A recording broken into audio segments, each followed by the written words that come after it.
हरियाणा के मुख्यमंत्री मनोहर लाल ने कहा कि वर्तमान राज्य सरकार के पिछले 9.5 साल के कार्यकाल के दौरान की गई भर्तियों का आंकड़ा पिछली सरकार द्वारा 10 साल में की गई भर्तियों से कहीं अधिक है। उन्होंने कहा कि प्रदेश में लगभग 28-29 हजार पदों की भर्ती का परिणाम आगामी 8 दिनों में घोषित किया जाएगा। अब जहां तक भर्तियों का विषय है, भर्तियां जैसे ऑन एवरेज तो मैं आज भी क्लेम करता हूं कि जो पिछले साल में 10 साल में जो भर्तियां ऑन एवरेज थी, उस एवरेज से आज हम 9.5 साल में भी उससे ऊपर है। चाहे वो ग्रुप ए की हो, चाहे बी की हो, चाहे सी की हो, चाहे डी की हो। और अगर अगले 6 महीने का जो अभी कार्यक्रम है उसमें 13,000 की भर्तियों का रिजल्ट तो भी निकला है। 29 से पहले अब हो सकता है 2-4 दिन आगे पीछे भी हो सकते हैं, क्योंकि कई उसमें फोर्सेस काम करती हैं। हमारे प्रोग्राम में यह है कि हम लगभग 6 और 14 20 और 8 28 29 हजार भर्तियों का रिजल्ट ये आने वाले 8 दिन में निकलने वाला है। मैं आपको इन एडवांस बता रहा हूं। काम नहीं हो गया। इन भर्तियों को रोकने का काम किसने किया?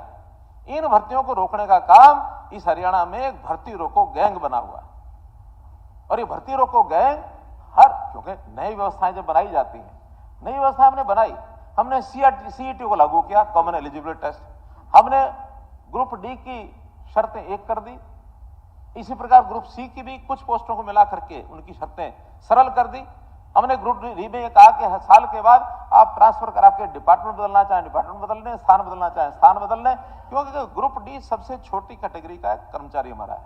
अब उसको सुविधाजनक स्थान पर सुविधाजनक तरीके से डिपार्टमेंट उसको मिलता तो हमको भी अच्छा लगता है। और अभी हमने पिछला जो 18,000 भर्तियां हुई थी, उस समय की भर्तियों का पहला जो हमने ट्रांसफर ड्राइव चलाया, 2600 लोग उन्होंने अपने डिपार्टमेंट बदले। क्योंकि जब एक कॉमन भर्ती होती है उस समय तो वो ले लेता है, जहां उसको मिलती है वहीं ले लेता है। बाद में कहता है ये डिपार्टमेंट मेरे लिए ठीक नहीं है। उदाहरण के लिए हमारे एनिमल अटेंडेंट, इन्होंने भर्ती ऑप्शन भर दी कि हम तो हिसार में लुआस के अंदर जाके, लुआस नहीं जीएलएफ में एनिमल अटेंडेंट जाएंगे। उनको लगा कि एनिमल अटेंडेंट तो डॉक्टर का जैसे अटेंडेंट होता है वैसा होगा। वहां जाकर के उनको लगाया कि भी जो गौएं हैं भैंसे हैं इनकी सेवा करो, और सेवा करते हुए गोबर भी उठाओ, साफ भी करो। अब एनिमल अटेंडेंट तो अटेंडेंट है। अब वो हाथ खड़े करके जी नहीं है इस काम के लिए तुम आए नहीं। हमने कहा नहीं आए तो जब तक हो जब हम भर्ती इसके ट्रांसफर आपको ऑप्शन देंगे, यहां से कहीं और चले जाना, नए आएंगे जो आएंगे। अब आगे से उनको पता लग जाएगा भी एनिमल अटेंडेंट ये होता है, तो उनकी भी प्राथमिकताएं हो जाती हैं। अब इसको मैं अदरवाइज ना लेना। एक हमारा नौजवान ग्रुप डी में केशधारी, और वहां किसी एक डिपार्टमेंट में नाई की जरूरत थी। अब वो ऑप्शन में उसकी नाई की आ गई भर्ती। अब ज्वाइन तो उसने किया, ज्वाइन करने के बाद हमको भी लगा कि ठीक नहीं है, तो हमने उठा करके उसको दूसरी जो भर्ती वो करानी पड़ी। तो ऐसे कई विषयों की प्रॉब्लम्स आती हैं। हमने उस ग्रुप डी की भर्ती में एक साथ करने का हेतु यही है कि इसके इंटरव्यू खत्म कर दो, डी के भी सी के भी, और ये अपने एग्जाम दे करके और एक साथ एक एलिजिबिलिटी टेस्ट हो जाए। उस टेस्ट में सेकंड एग्जाम के लिए 4 गुना लेकर के, और 4 गुना में 25% लोग आने हैं, और स्वाभाविक है कि जब 4 गुना लेंगे तो उसमें जो 25% बेस्ट अवेलेबल होंगे अगले एग्जाम में वो आ जाएंगे। कुछ लोगों ने डिमांड की 4 गुना कम है जी, 5 गुना कर दो, 10 गुना कर दो।